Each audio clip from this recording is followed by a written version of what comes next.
Let's begin with the latest from the front line in Ukraine.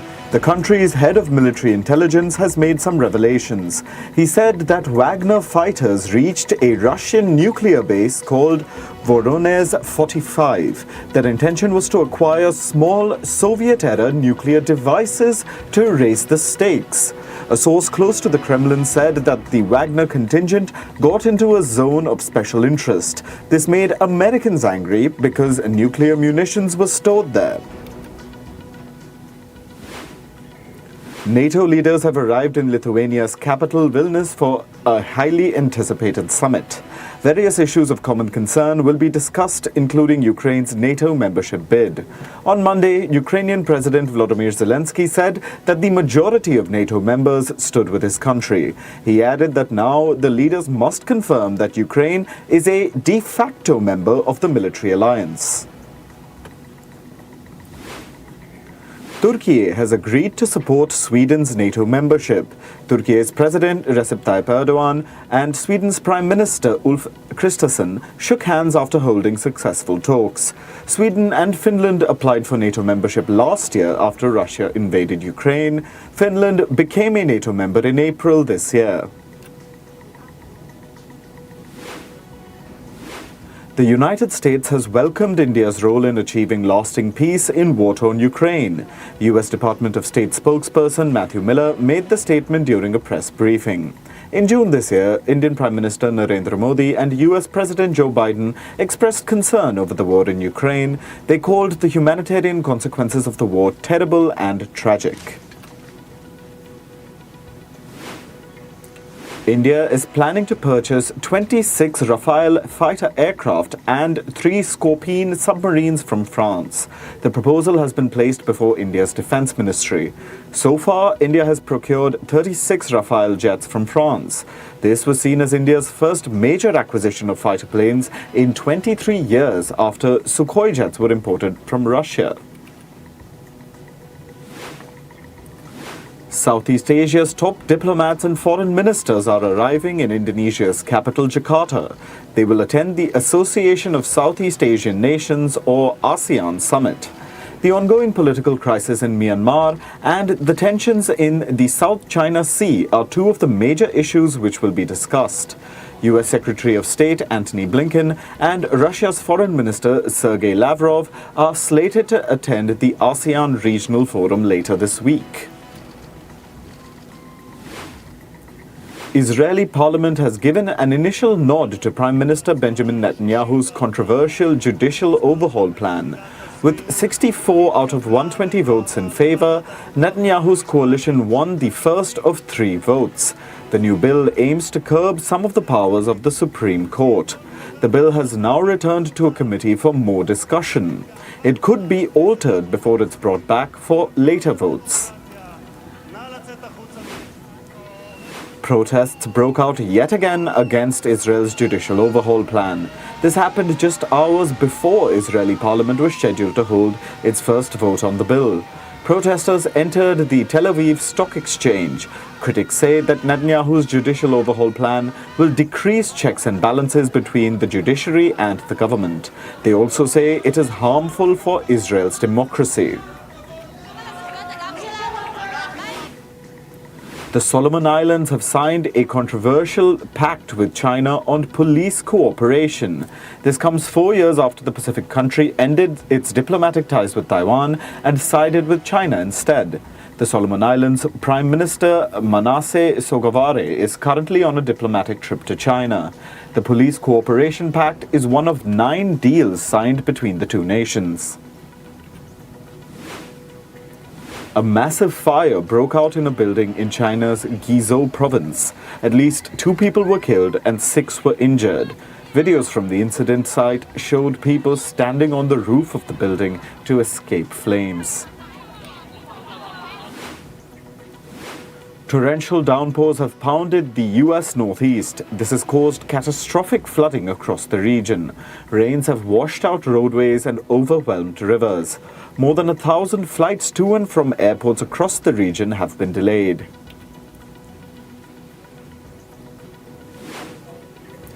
In New York, footage released by the police department shows several vehicles stranded on a road with rushing floodwaters.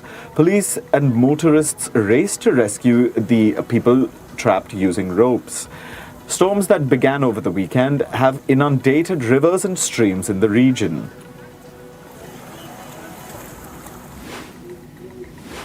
The U.S. state of Vermont was one of the hardest hit due to the floods.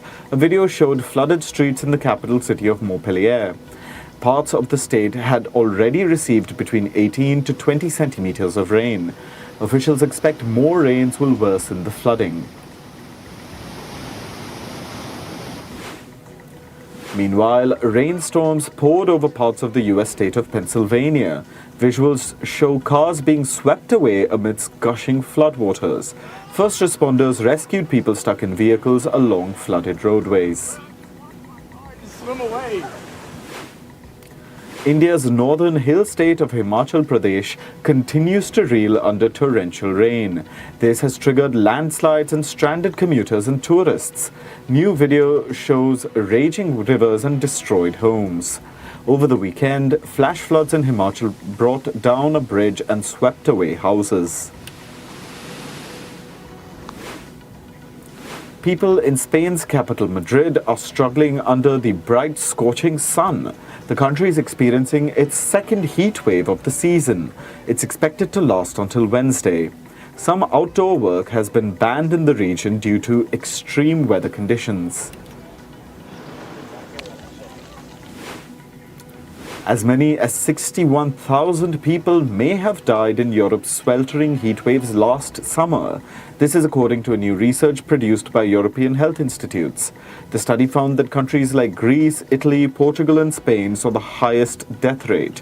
Last year, the period of May to early September was Europe's hottest summer on record. The World Meteorological Organization has said that Antarctic sea ice levels reached record lows last month. They were at their lowest since satellite observations began. This coincided with extremely high global sea surface temperatures. The organization has said that the El Niño weather pattern was expected to increase temperatures both on land and in the oceans.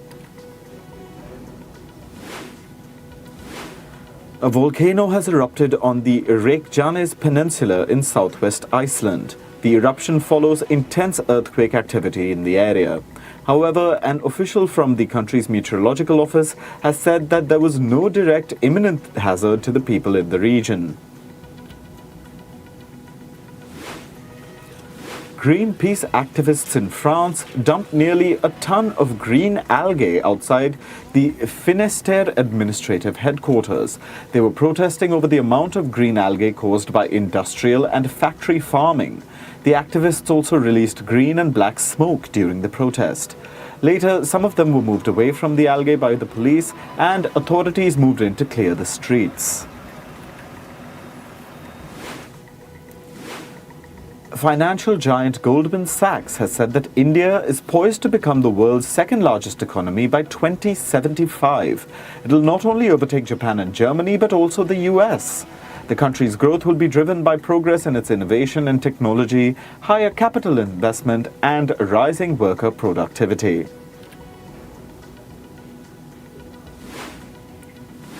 India overtakes China as the most attractive emerging market for debt investments. This is according to a report by investment management company Invesco.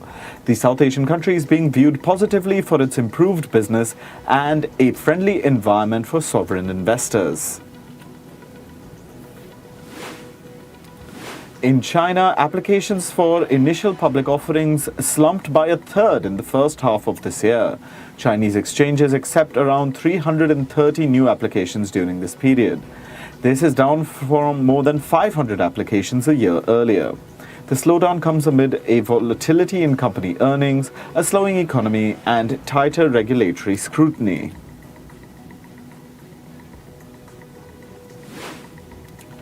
The New York Times has said that it is disbanding its sports desk. It will rely on The Athletic for daily coverage of the sports beat. Last year, NYT bought the Athletic for more than $500 million. The newspaper has said that the new move will not result in any layoffs. Instead, journalists on the sports desk will move to other roles in the newsroom. Nelson Chai, the chief financial officer of Uber Technologies, is planning to leave the company. This is according to media reports. Chai joined Uber as its finance chief in 2018. One of his major achievements was steering the company's initial public offering a year later. Canada's Finance Ministry has extended the consultation period for the Royal Bank of Canada's acquisition of HSBC's local unit. It has been extended by 15 days. This is because a technical error earlier prevented the department from receiving submissions by email. In November last year, the Royal Bank of Canada proposed to buy HSBC's local unit for $13.5 billion. The Finance Department had then invited suggestions and comments from stakeholders on the probable impact of the deal. The value of the cryptocurrency Bitcoin could reach $50,000 by the end of this year. This is according to analysts at the Standard Chartered Bank. They further expect its value to hit $120,000 by the end of 2024. Bitcoin's price has leapt 80% since the start of the year. Presently, it stands just above $30,000. Britain's Financial Conduct Authority has warned consumers against illegal cryptocurrency machines. The FCA inspected 34 locations suspected of hosting crypto ATMs since the beginning of this year. It has stopped 26 of these ATMs so far. An executive from the agency has warned that these crypto ATMs are illegal and people may be handing their details to criminals. The White House will brief some senators on artificial intelligence today. The meeting will show how the U.S. government is using and investing in AI to protect their national security. It is organized by senior Democratic Party lawmaker Chuck Schumer and will take place in a classified setting. The meeting will be conducted in a sensitive compartmented information facility at the U.S. Capitol. Social media apps including Facebook, Instagram, WhatsApp and Threads were down for thousands on Monday. The outage lasted for over an hour. At its peak, over 14,000 users reported issues with accessing Instagram. Meanwhile, Facebook was down for around 7,000 users and nearly 3,000 people could not access WhatsApp. Meta's new conversation app, Threads, was also down for about 500 users. All the apps were back up later. However, the reason for the outage has not been specified. Moving to sports, New Zealand's cricket board has said that Gary Stead will remain the head coach for 2 more years. He will remain in charge of all formats until the end of the current World Test Championship cycle in 2025. Stead was first appointed in 2018, and this is his second contract extension. New Zealand won the World Test Championship in 2021 under his guidance. In football, India's Sunil Chhetri says he could beat Cristiano Ronaldo and Lionel Messi when it comes to giving his best for his country. Chhetri is placed third in the active goal scorers list after Messi and Ronaldo with 92 international goals. The 38-year-old Indian team skipper has won 11 major trophies for the country. FIFA has decided to end the suspension of Zimbabwe after 18 months. The move comes just ahead of World Cup qualifiers. Zimbabwe can now attempt to compete in the 2026 FIFA World Cup. The country was suspended in February 2022 over government interference in the Zimbabwe Football Association. English Premier League club Everton are poised to make 38-year-old Ashley Young their first signing of the summer on a 1-year contract this week. Talks are reportedly at an advanced stage. The club has also scheduled a medical for this week for the former Manchester United utility player. Young won the Premier League with Manchester United in 2013 and the Serie A with Inter Milan in 2021. In tennis, world number one Iga Swiatek has reached the quarterfinals at Wimbledon for the first time. She beat Switzerland's Belinda Bencic in the fourth round. This is her 14th consecutive win in the tournament. The 22-year-old from Poland will now face wildcard entry Elena Svitolina of Ukraine. Top tennis seeds Carlos Alcaraz and Novak Djokovic are on track for a dream final at Wimbledon.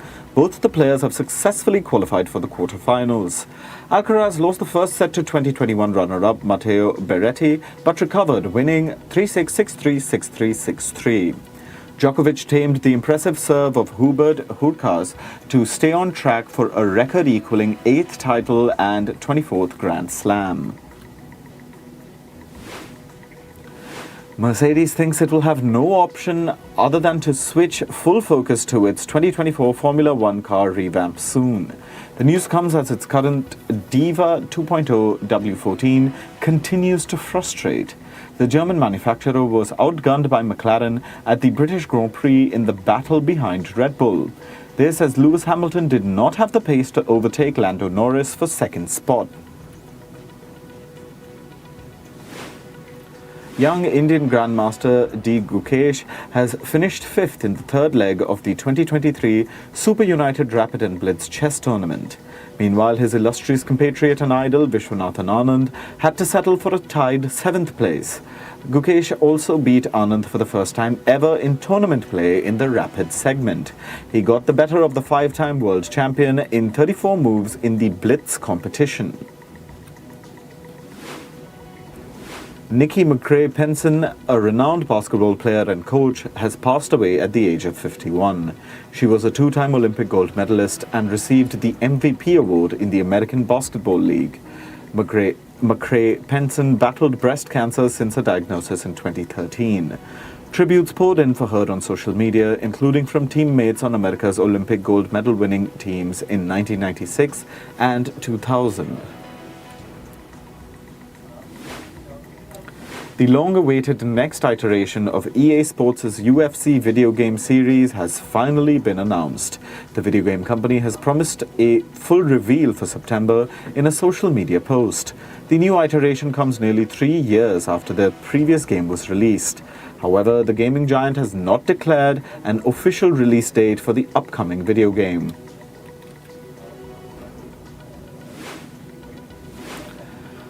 Moving on to entertainment. Singer Taylor Swift recently released a new version of her album Speak Now. The album originally came out in 2010 when Swift was only 19 years old. The Speak Now Taylor's version features re-recordings of some of her old songs including Mean, Dear John and Enchanted. Swift started re-recording her old albums following her dispute with a record company. The re-recorded songs were an instant hit among Swift's loyal fan base, also called Swifties.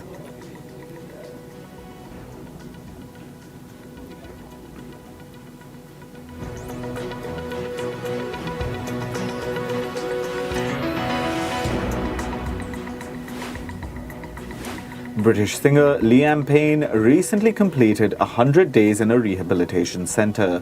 The former One Direction star posted on his YouTube channel that he is back.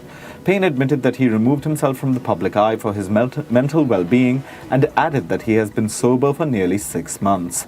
The 29-year-old singer also revealed that he was without his phone for 100 days and turning his phone back on was scary. He said that his former bandmates Zayn Malik, Harry Styles, Niall Horan and Louis Tomlinson were there for him.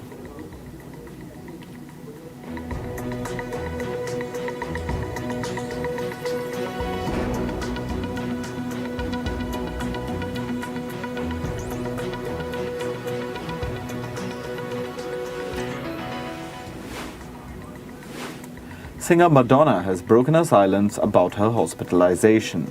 It happened due to a serious bacterial infection. Madonna said that she did not want to disappoint anyone who bought tickets for her tour. She added that her focus is now her health. Madonna assured her fans that she will be back as soon as she can.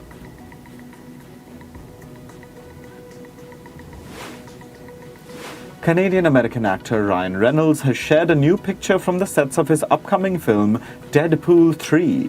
The actor revealed his first look in the movie along with actor Hugh Jackman's Wolverine. Reynolds is seen wearing the red Deadpool suit, while Jackman wore the iconic yellow suit. The actor shared the picture with the caption, "Don't blink." Actor Tom Cruise started filming the latest part of Mission Impossible's franchise with a hair-raising stunt. He was recently asked why he chose to begin with this particular scene. Cruise replied that he didn't want to put it aside and shoot other things. He added that he trained for it and had to be razor sharp. Mission Impossible Dead Reckoning Part 1 will hit the screens on July 12th. The sequel will release in 2024. British actor Tom Holland has opened up about his struggles with alcohol and his sobriety journey.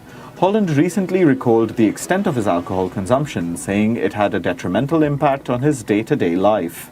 The 27-year-old actor said he would drink and drink and drink until he reached a breaking point. Holland says he has been sober for over a year. The actor is famous for playing Spider-Man. Media personality Kim Kardashian shared a picture on Instagram that freaked her out. The picture shows the shadow of a woman behind Kim Kardashian. Kardashian said, "I took this picture last week when I was alone. I am freaking out noticing a woman in the window." Her followers in the comment section were divided over the authenticity of the picture. Some joked, saying it was Marilyn Monroe seeking vengeance. Real Housewives of New York City star Kelly Bensimon is engaged to her boyfriend Scott Littner. Littner proposed to Bensimon over the 4th of July weekend while they were on a vacation. 55-year-old real estate broker displayed her custom diamond ring at the premiere of a reality TV show.